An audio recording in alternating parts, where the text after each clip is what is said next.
Urduriz, gure sustarren iturri.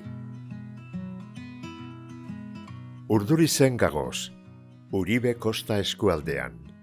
Baina itsasaldera barik, barrukaldera begira, eskutuan, itsasotik datorren iparraizetik babestuta.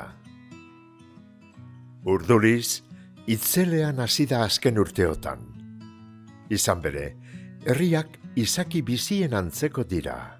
Txiki-txiki jaiotzen dira, ia zelan sortu diran ez dakigula, eta berez handitzen dira. Baina, zer galdu da bebidean? Ba ete da, gogoramenean baino ez daukagun baztertxukutunen bat, edota bidexka maitagarriren bat. Gure arteragokoek ezagutu eben Urdurizek eta gaurkoak ez daukie alkarren antzik. Lehenengo hazkundea, 1960ko industrializazioak ekarri eban.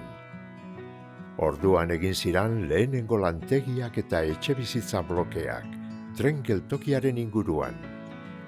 Kanpo herrietatik, jente asko etorri zan herrira, mekanika dela Peñan egoan behargin premineari erantzuteko. Baina azken aldiotako gorakadea behar bada handiagoa izan da. Herrigunean dira orain, ospitalea, etxebizitza eta kalebarriak, dendak eta tabernak, kirol zerbitzuak. Herriaren ikuspegia eta eguneroko erritmoa erabat eraldatuta dagoz. Baina, ondino bere, betiko leku eta bazterretan gordeten da herriaren memoria. Urdurizko paraje eta gune kutunak ezagutzeko ibilbidea egitea bururatu jaku. Zer deritxozue? Kultur ondarea eta bizimodu tradizionala ardatz hartuta zeharkatuko dugu herria. Elixalde, Santa Marineko atxak eta ermitea, Memoriaren parkea eta burdinesia, Elortzan Txibirri tabernea, eta bueltako bidean Antzonekoa plaza, palazioa eta Bendejeren omenezko grafitia besteak beste. Urdurizen dandana daukagu eskura.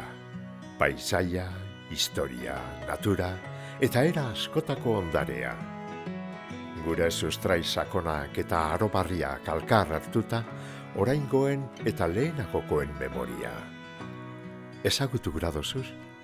Ba, ertu geugaz.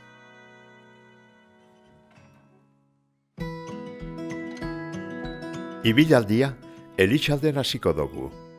Hementxe dagoz, Andramari Eleizea, Torrebarri Torretxea, Urduriz Osteiko, Abadene, Etxebarri eta Goiko Etxe aldea etxeak. Hemen dagoan zelaigunean egin izan dira luzaroan Urdurizko Andramari jaietako lehenengo asteburuko ospakizunak, eta Txori Alai alkarteak antolatzen dauan Rabu txapelketa gastronomikoa.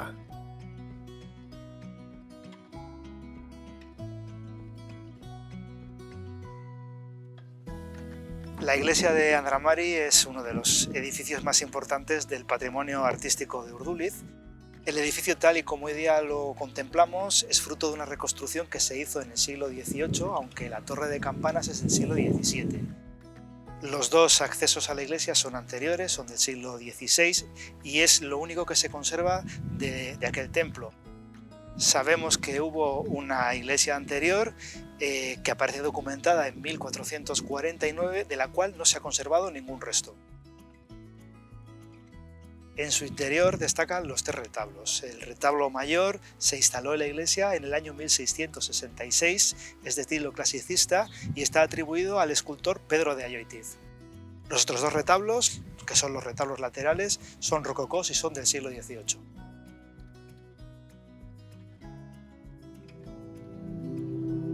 Otro de los elementos que destaca en el interior de la parroquia de Andramari es el órgano, un órgano de estilo neogótico que se instaló en 1901.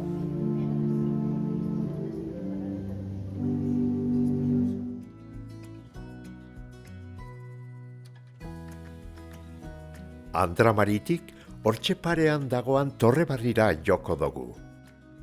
Torrebarri está justo enfrente de la iglesia de Andramari.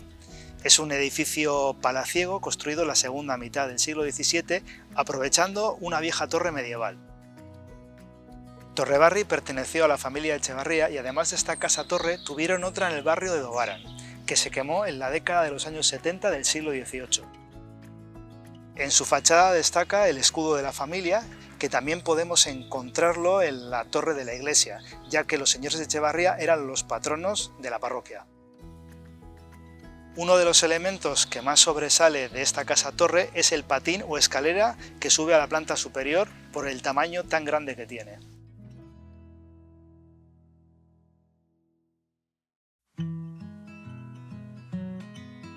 Elixaldetik Santa Marineko atxetara joango gara. Hauxe da herritarron txoko kutunenetarikoa.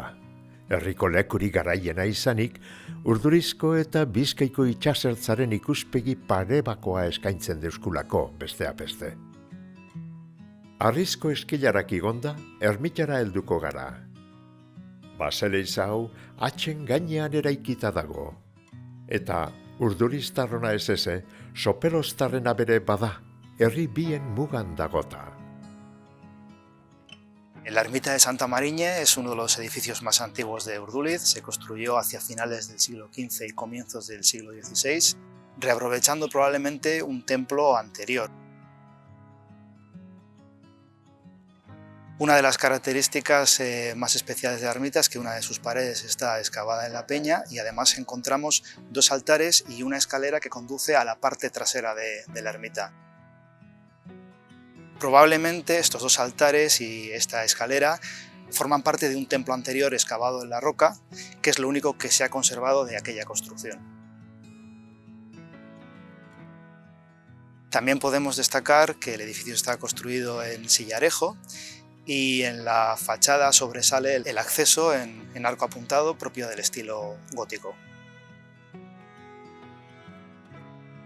Otro elemento con el que identificamos la ermita es la cruz que se encuentra a la cumbre. Realmente es un elemento reciente, ya que se puso en los años 40. Se conservan fotografías anteriores en las que se ve que no hay ninguna cruz en la cumbre. Urtero, utzik egin barik, uztailaren 20an Santa Marine ospatzen dugu hemen. Gaur egun, jaia hasteko, elizatik urten eta txistulariakaz eta herri agintariakaz batera egiten da gorantzko bidea. Gero, mesea esaten da.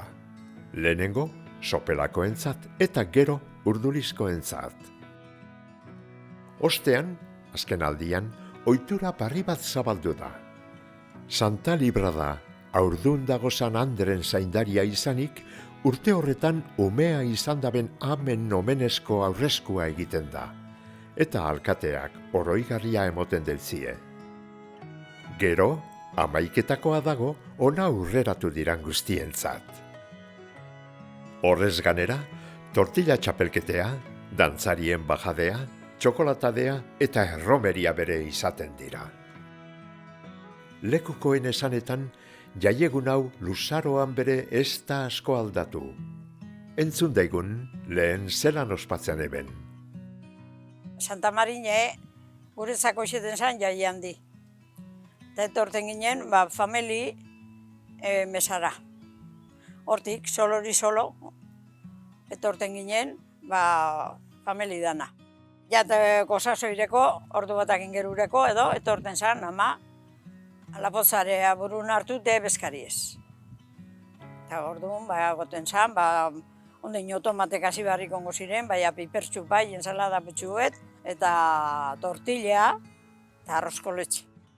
Mesan osten, bajatekin jen bera, eta hor eskilera, lehenengo eskileratan egoten ziren, gizon bi edo, ayuntamintukok bi edo, eta emotezkoen, mesatik bajaten zirenari, barkilo txubi eta ardau zuritxu gurizete eunek, eta ezpa bere mosto. Eta gero hemen gerizpen egoten ginen, bezkalosteko edo, de tertulia. Arrastegin romeri edo bere egoten zan, ezta? Egoten zan, bai, hori gramola bat, toka diskoz bat. Erromeri akabaten zanen gero, klaro, baitzera joan berrizten zan, Bortako beharra ganaduk eta hilen, baina oso pozik, egune hemen pasata, joten ginen.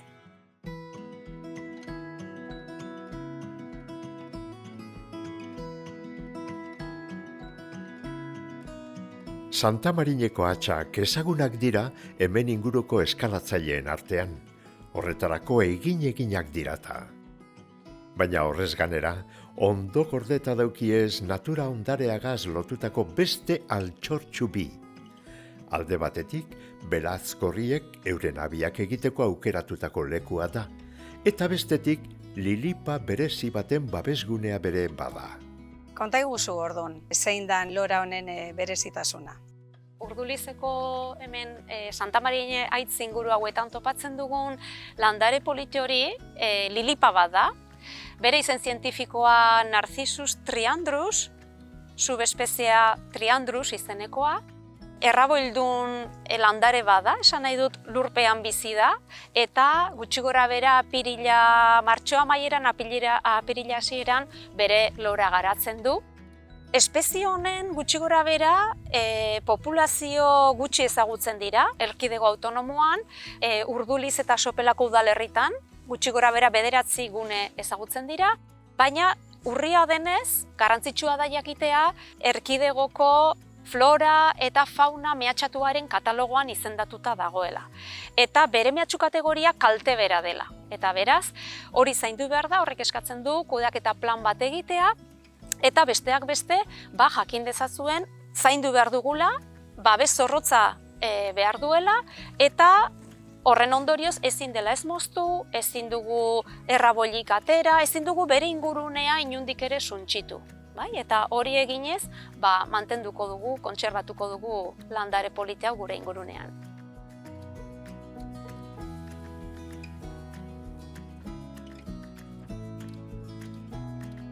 Hemen txeparean, apur bat aurrera eginda, memoriaren parkea dago.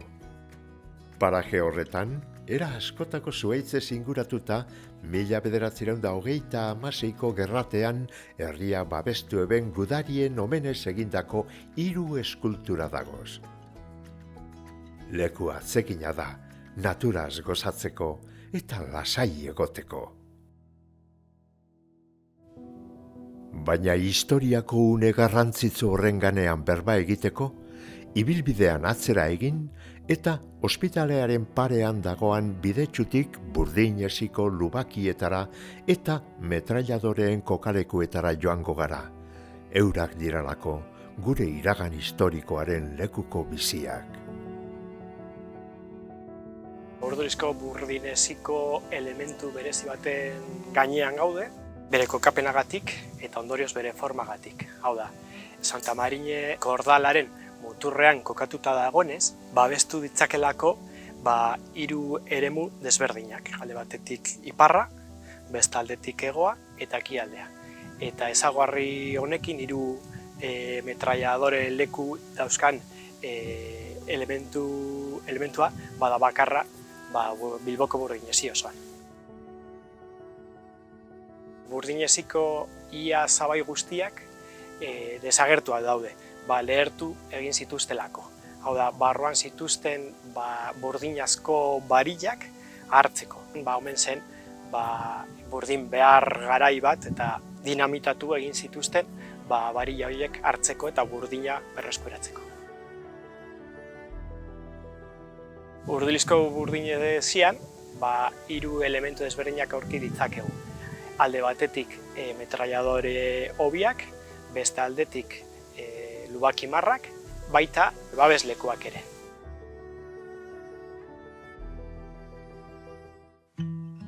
Aurrera eginez, Elortzaburu izeneko baserrien ondotik, Labetze igaro eta Elortzara helduko gara.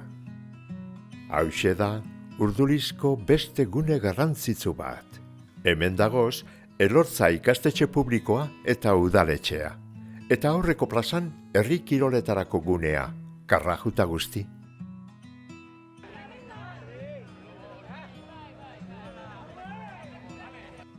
Auzo honetan bere, etxebarri asko egin dabez, baina guztien erdian lehengo baserria tagoz.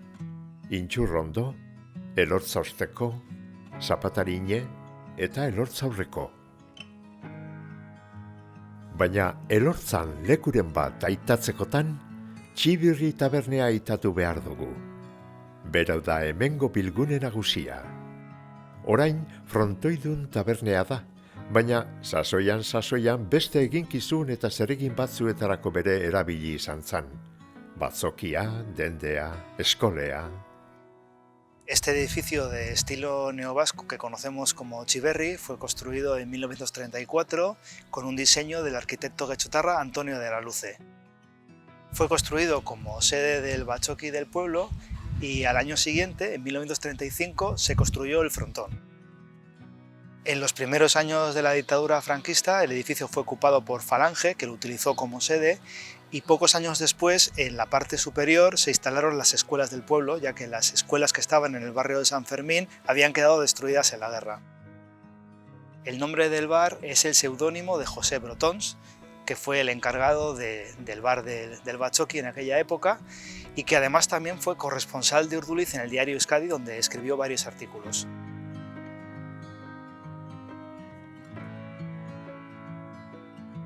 Ni 6 urte hasi nintzen ona eskolara. Behan egoten zan taberna. Eta goien alde bi, baten mutilek eta beste neskak. Eta danok egoten gintzen batera. Sarrentsuenak, irekazte oskuen guri, txigerrenari. Zer eratako libiruk aukitzen zendu esan? Libiru bat, alkarriri itxite, libiruten gastu handirik ez gendun auki. Enziklopedia bat, dana asinatura, dana berdin. Printzipalen asinaturak ziren, dotrinoa eta falangea. Horrek izen ziren importanteena. Eta dana erderaz itzen zenduen? Dana erderaz, hombre, euskeraz usinipez. Usinipez. Usena bere bai. Usena bere, miren esaten bagendun, Nazarre, Maria izango da, esan. Zera Maria esate oskuen. Zer aukitzen duenean, dereño bat danontzako? Bai, Jacinta Arostegi. Eta gizona bere, Uria. Uria esan apiletuk euskaldunek eukizan, baina auron bihotza esan izen euskaldunek. Ibilbidean aurrera egiteko, Elortzatik Plentziara doan errepideari jarraituta, San Fermin pasau eta gero ezkerretara egingo dugu. Antzonekoa kaletik goazen bitartean, bidearen alde bietan hainbat baserri ikusiko duguz. Berangotze, Sumo, Antzone eta Art eta besteak beste. Antzone izena entzun da, danori jatorku burura Antzonekoa. Ezagun egiten jaku, hiriguneko Antzonekoa plazea, eta bere omenez antxe ipinieben eskulturea. Juan Bautista Artasa, 1812an jaiozan Antzone baserrian.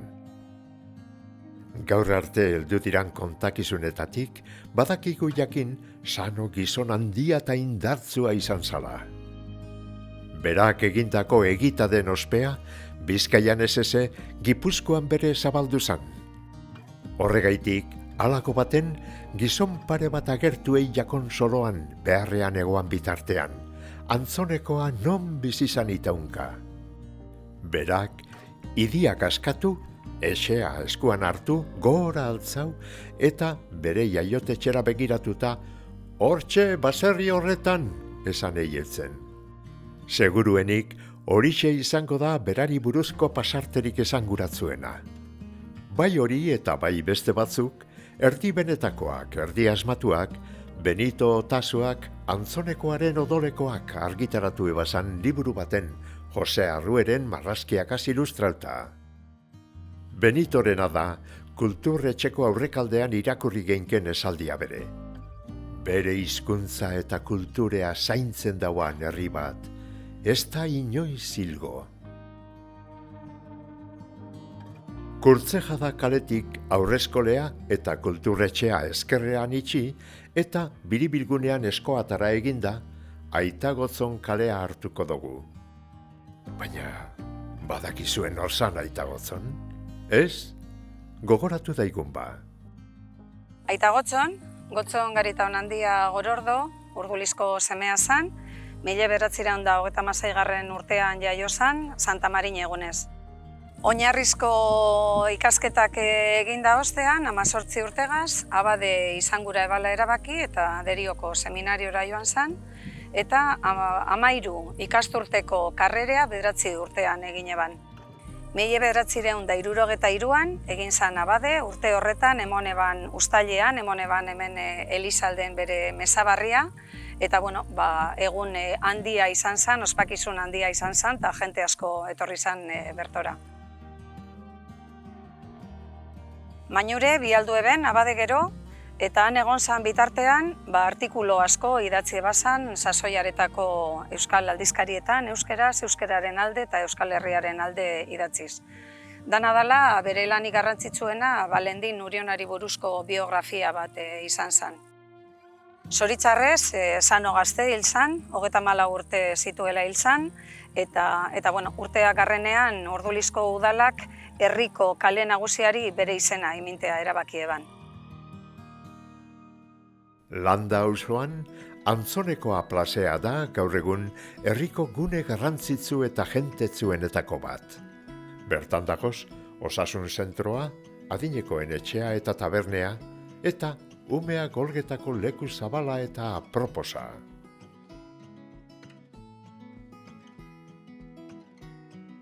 Auzo honetan dago tren geltokia. Gaur egun lurrazpian dagoana. Horregaitik, Urdulitzarrok estazio deitu izan dautzagu inguru honi. Bertan, 1901 eraikitako Bila Odona izeneko etxetzarra ikusi eta palaziorantza jokeinke. Orain, gaztelekua dan auzo eskola ondotik igarota. Ibarra Palazioa edo Mentxakatorre 18. mendeko eraikin eder eta dotorea da. Behean bizizan familia eta goiko pisuan zerbitzariak. Ondoan dauka berau jagoten eben zaindarien etxea. Baina palazio honek badauka eskutuko bitxikeria bat, seguruenik jakingo ez tozuena. Etxearen hormetako baten, Francisco Zurbaran pintoreak egin eban Santa Marinaren irudi baten oinarritutako eskulturea dago. Hemendik gure ibilbidearen amaierara helduko gara, Bendejeren plazara. Edo hobeto esan da, orain gitxi frontoiaren albo baten egindaben grafitiaren aurrera joango gara. Bendejerena gaur egun ia galduta dagoan Andraskoen ogibidea izan da. Eta nortzuk ziren bendejerak? Bendejera ziren baserriteko andrak. Itzen koizten gendu zen gauzak, saltzen, joten ginen. Ni oinez etorten izena, ez da senyora, astoaz, horri ziren haun tunel bat egoten zan astoak amarrateko, eta horri ziren un asto eta trenen. Trena egoten zan orduro. Gero gauza asko egoten zanen, batzuten, noperak gero ezin dunean, egoten zan kargeru egoten zan areatan. Eroteko, karro bategaz, plazara arten. Eak erote oskun, gauzan dirik ez oskun kobraten, pasa berrizten gendun, esaten da na fielato. Eta segun zer eroten zen duen, han bere, pagain berrizten zan. Eta nora joten zinen, bendeje saltzen? Udan batzuk joten ziren plentzire bere. Nau plentzire esatik joliten izen ezen, enitzen joan, beti joten izen areatara. Ezean ekuiten neuzen bezeroak. Arrutzak eta esnea purbet eta eroten naune astero, beti aurok eroste ustenak. Eta gero, etzeko gauzak. Urte segun zezazoian, udaberrian, udan, porruek, azelga, bainak, gero udagoienean sagarrak, madarik, eta holan edo indabak, edo kalabazea, eta bere bai. Eta gero, hartzen gen, benta hona egoten bazan, hartzen gendun dirutxuk ez, etzerako gauzak, ekarten gendu zen. Kafe, azuk ere, etzenak ginen ez gendu zenak horio, holan izen da gure bendeja sasoia. Ikusi dugun moduan, bizimodu gogorra zan Bendejerena. Horregaitik, joan dan urrian, Urdulizko udalak ondo merezitako omenaldia egin eutzen eta irudi zoragarri hau aurkeztu eban. Hementxe amaitzen da gure ibilaldia, hortxe gorago, Eleizaren ondoan hasi duguna. Kontu asko ikasi doguz, gaur egunekoak eta lehengoak. Ze gure herria ezagutzeko, aurrera ez ezik, atzera bere aditu behar dugu. Ikasteko eta geure bidea egiten jarraitzeko. Etorkizunak iraganetik edaten dau. Eta horixe da Urduliz, gure sustarren iturria.